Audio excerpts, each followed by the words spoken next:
Hello, my darling. Welcome to your 2018 Year Ahead spread. I am going to share with you a card for each month of 2018, as well as a card that will kind of provide the overall theme for your year. So I'm just shuffling here, kind of preparing the deck, meditating on you and your essence and what I should be sharing. I should also note, it's kind of funny, I have a really hard time shuffling with my bad arm hand, which my wrist and everything just doesn't bend the way that it did before. So anyway, it's kind of comical actually, because I've prided myself on being able to shuffle cards. And now I really can't. I wish you could see it. It's kind of silly. Anyway,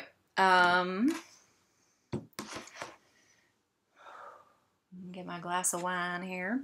It is New Year's Eve as I'm recording this, and I should have this link to you on New Year's Eve. I just felt really inspired to share your reading, especially tonight. So when you messaged me, I was like, yeah, I want to do a reading for you now.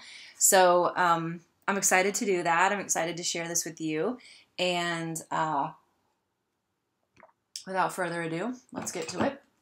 You know, my disclaimer is take what resonates with you, leave behind what doesn't.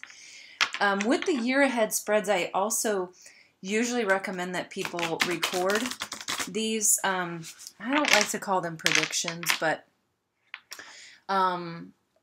notes, I guess. I usually recommend that you note the card, and then as I'm doing a reading for that, you note things that I say that resonate with you.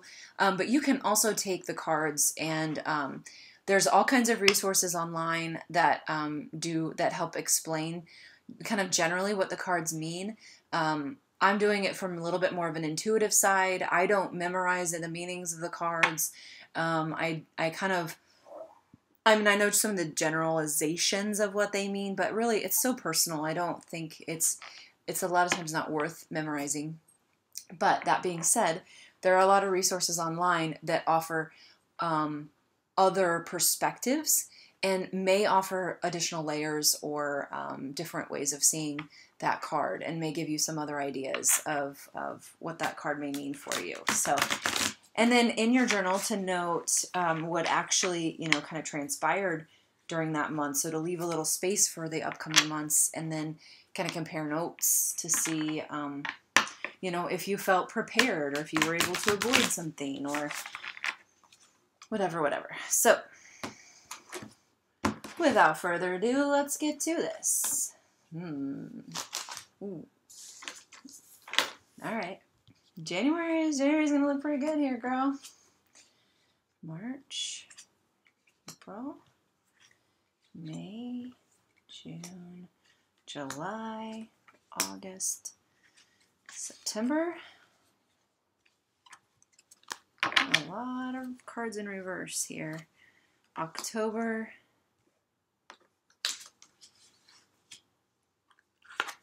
November, December. Okay.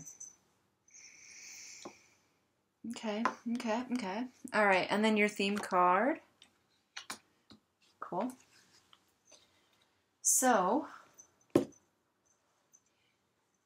I'm kind of hearing to do the theme card last, so I'm going to jump in and show you the months, and I think I have an idea of what the theme card is going to be about, but I want to, I think what I'm being directed to do is to explore the year first, and maybe give a little bit more of a little bit more dimension to the theme card before I do a reading for that. So, starting out with January, you've got the Mastery card. This is one of my favorites. I hope you can see this.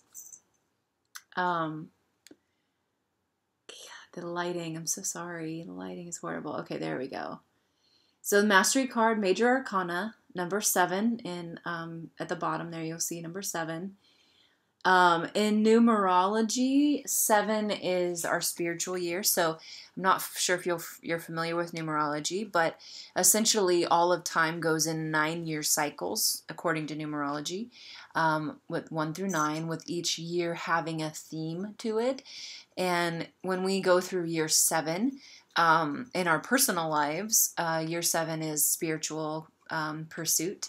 And so you can always, look up what year you're in. That's just, I have a friend who does numerology. She's pretty cool. I can get some information for you if you'd like. But, anyway, this card, I'm on a tangent.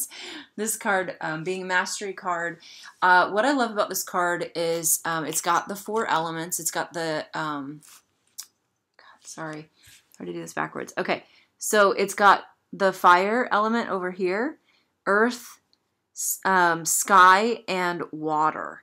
And so what you have is this guy on a chariot, and he's in command of all of those things.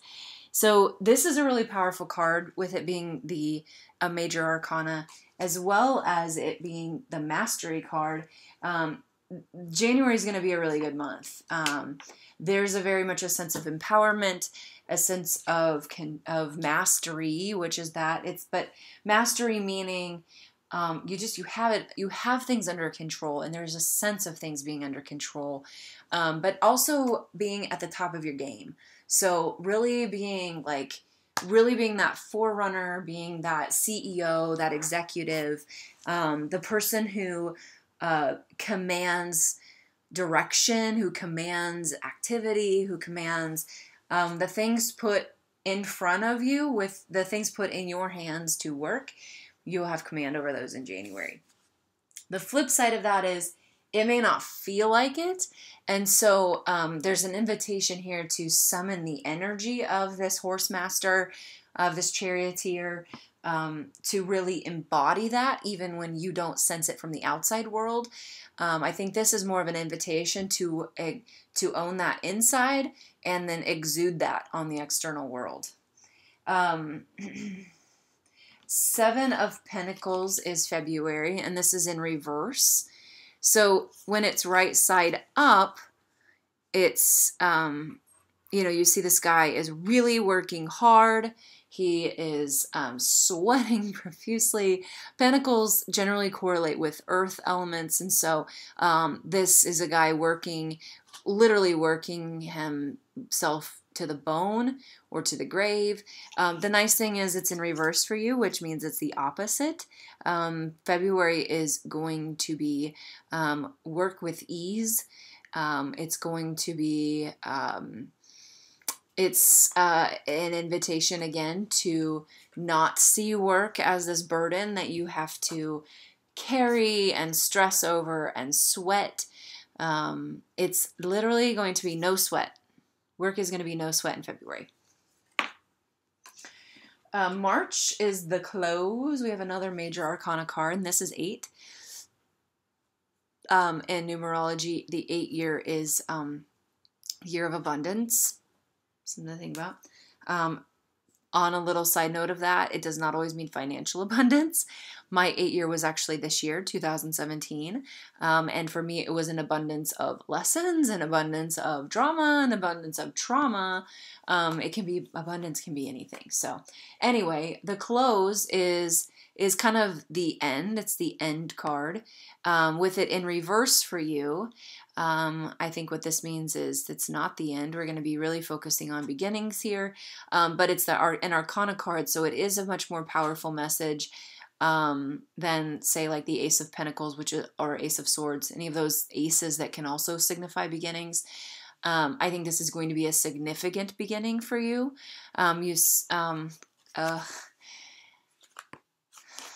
Okay, I'm going to say this, and I want it to be conditioned on, I'm not making any promises, okay? I'm not saying this because I want to be cruel or get your hopes up. I generally don't hesitate in saying things, but the thing that caught my eye was the baby for beginnings, and that was going to be the thing I pointed out, and I just, you know what to do with that information. I just felt like I should point it out. It was just instinctual, I guess, to point it out. So take with it what you will, but I really think with this being in reverse, this is going to be a month of new beginnings for you. Very strong, very powerful. 5 of Cauldrons is April.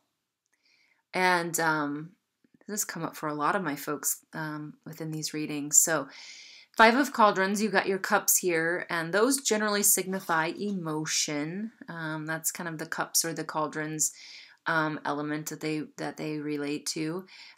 This gentleman is very upset. His cauldrons are spilling, but he's disconnected from them. You see, he's not touching them. They're just kind of flailing about.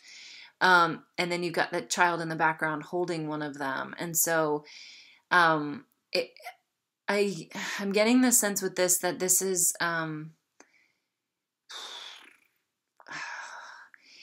there's disconnect. There's going to be some disconnect with your emotions. You're going to feel you're not going to be able to connect with them as easily or to understand what they are, but they are going to be everywhere. Okay, they're going to make themselves known. So your challenge in April is to connect with your emotions and to embrace them. And I think that's why you've got the child in the background. That's your, you've got that inner child who's holding them. Our inner children tend to be much more connected with their emotions. So in this card, I think the suggestion is to turn around, face your inner child, reconnect with your emotions. April is going to be all about that for you. Excuse me, my nose itches. May, 9 of Cauldrons. Now this is a little bit more of an evolution from April, a little bit of a happy evolution, if you will, because now you have the jovial fat man. He is fat on life and wellness. He's probably not well, as we know from our study of gut health, but in this picture, it's a form of luxury to be so fat, which means that he is well off. He is very well off. Life is good for him.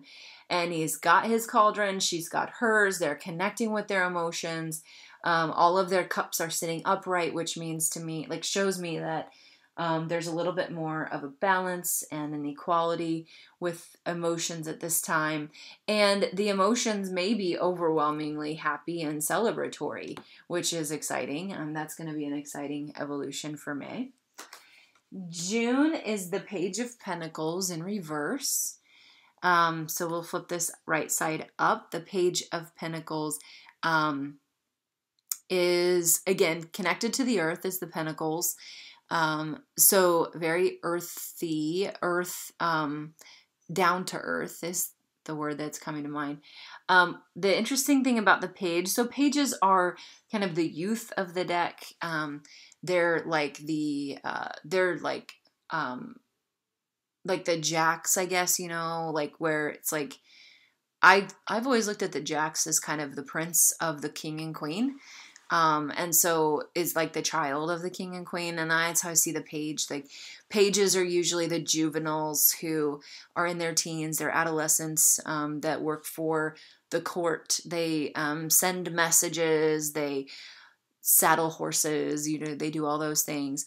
But this page is very feminine.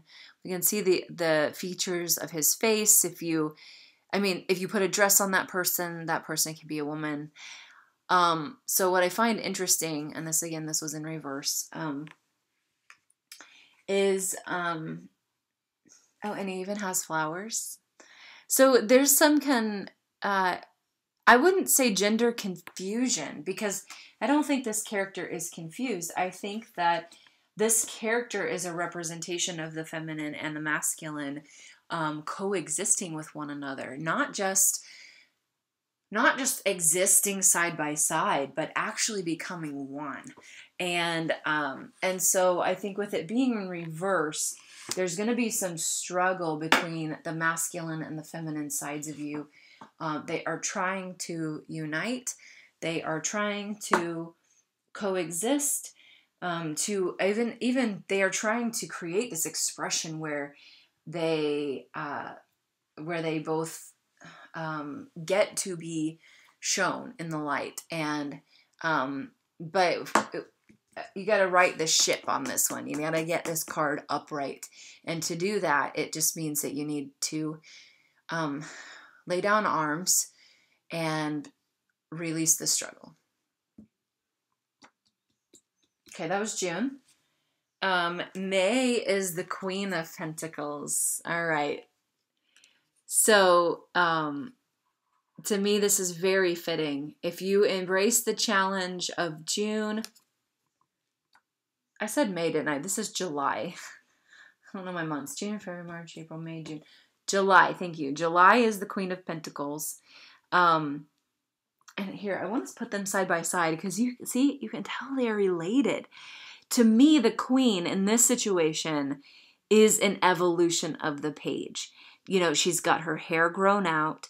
Her features are a little bit softer, a little bit more feminine. She is wearing a dress now. She's got this beautiful, the flowers that were in the hands of the page, they are now growing and blossoming around the Queen.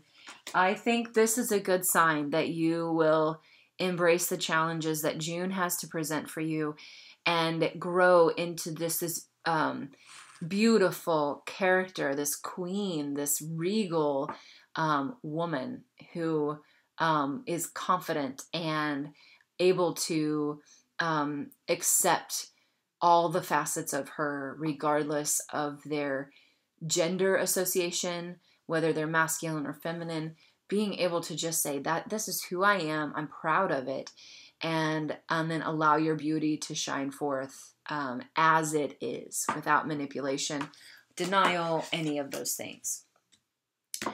August is the Ten of Rods in reverse. I'm going to show this one right side up. There we go. Turn that to the light. You know, see this guy, rods tend to be associated with ideas or thoughts, okay? So they're a little bit more the internal interpretation of what's going on. And this guy is struggling. He is losing his grip. Things are falling all around. Ten of Rods is usually a character who is struggling with self-doubt. This is in reverse. Da, da, da, da. August is going to be a tremendous month of confidence, growth, healing for you, where the work you're doing to change your thoughts, to bring confidence to your world and to your work is going to start to pay off. You're going to see some major dividends in August. September is Temptation. We've got another major arcana here. I'll show you this in right side up. Temptation is number 14. Adds up to a 5. You add 4 and 1 together for numerology. Ironically enough, 5 is the year of fun and freedom. So I think, you know, temptation definitely feeds into that. The fox is standing out to me in this one. This is in reverse though, so we should note that.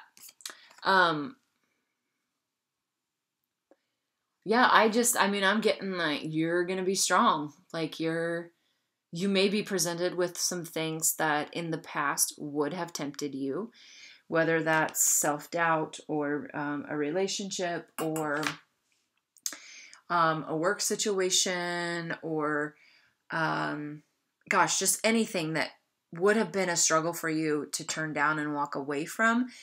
It may present, this may be kind of the final test of how you've grown and how you've changed. Cat jumped on the counter. My mom's upset.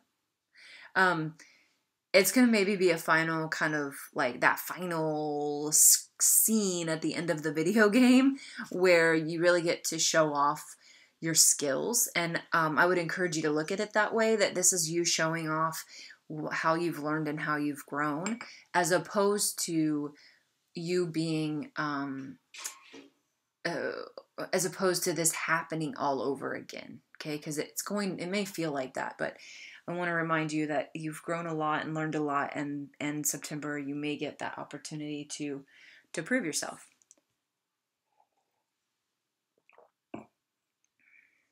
All right, October, 5 of Pentacles.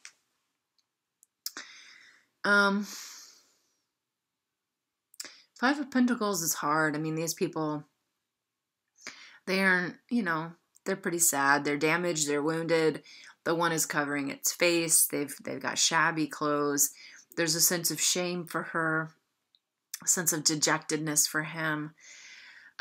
This might be where you run up against some obstacles, and it just may have to do with September and fighting final battles, and just because you're able to win or overcome at the end doesn't mean that you don't have battle wounds.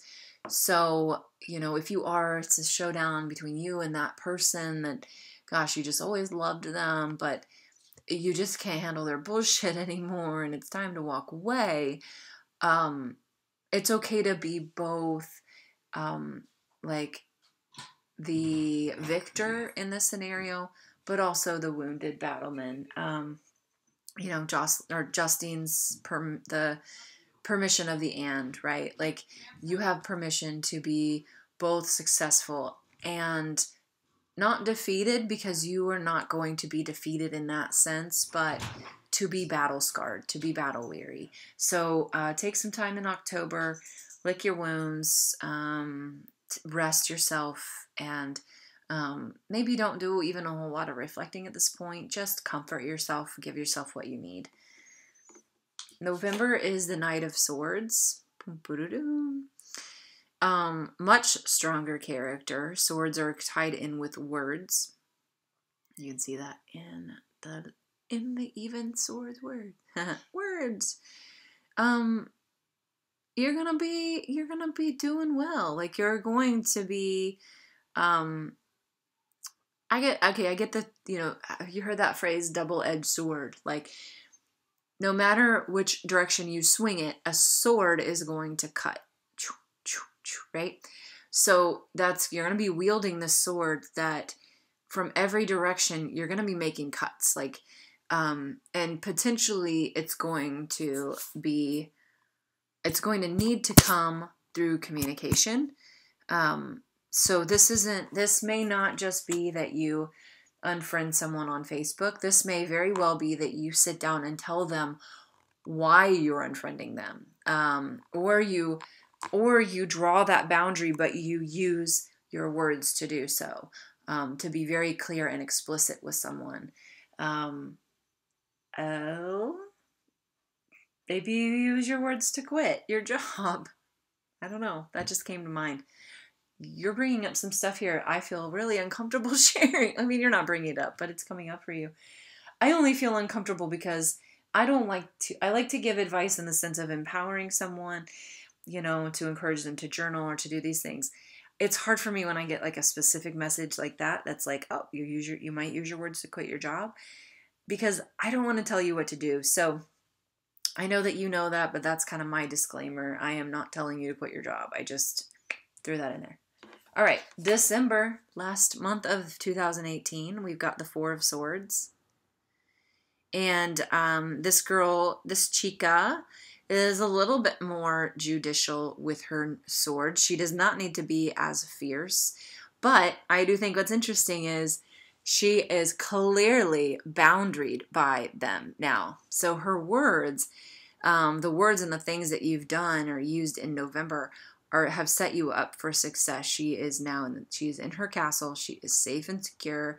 There's a sense of peace about her. She's weathering the wind.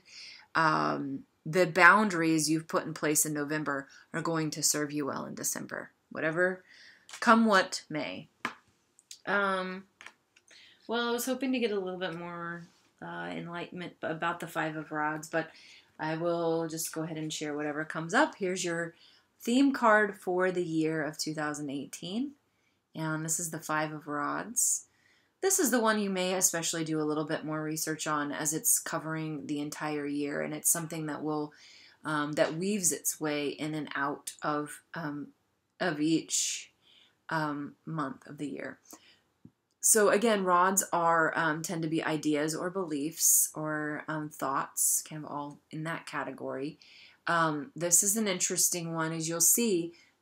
Each character in this, you've kind of got this stodgy, I see him as being kind of miserly, very settled in his routine, does not like his routine to be disrupted at all. Old man on the side. On the other side, on this side, you've got the jester. Jesters are obviously always very much more playful, but can be very mischievous as well, wanting to stir things up, but emotionally detached from that. So sometimes poking the bear intentionally, knowing they're going to kind of stir that up, but not being so concerned when they hurt someone's feelings, things like that. And then you've got the boy and the girl, the prince and the princess at the bottom. And I think those two, like, really symbolizing, our youth, our inner children. And everyone in this card is like putting their ideas, their opinions in, and then they're getting caught up with one another. And then they get stuck, and it's almost like even if they tried to pull back, they wouldn't be able to because they're all entwined with each other. That being said, I think this year is going to be, there's going to be this theme running through the year of an internal battle between these parts of yourselves.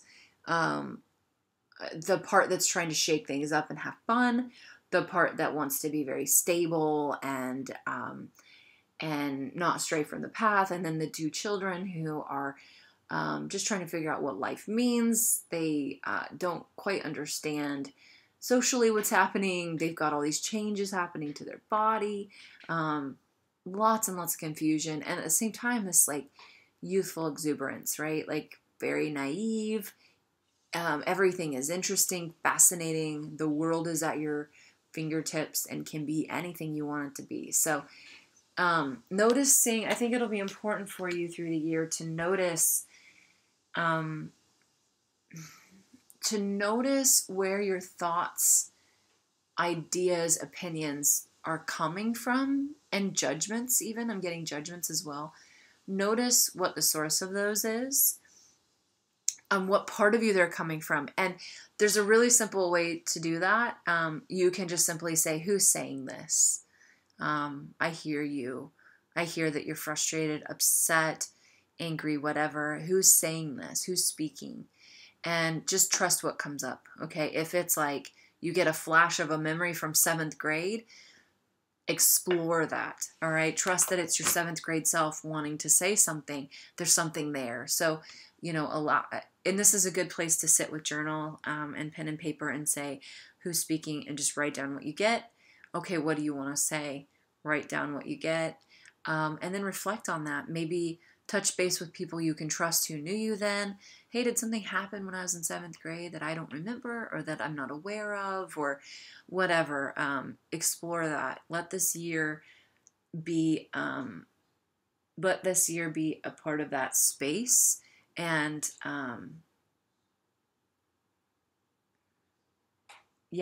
so, I mean, it was like, so you can grow into something, but I'm not getting quite what that is. Maybe it's the 4 of Swords, where this chick is, protected. And yeah. Let's see if there's anything else that I need to share with you.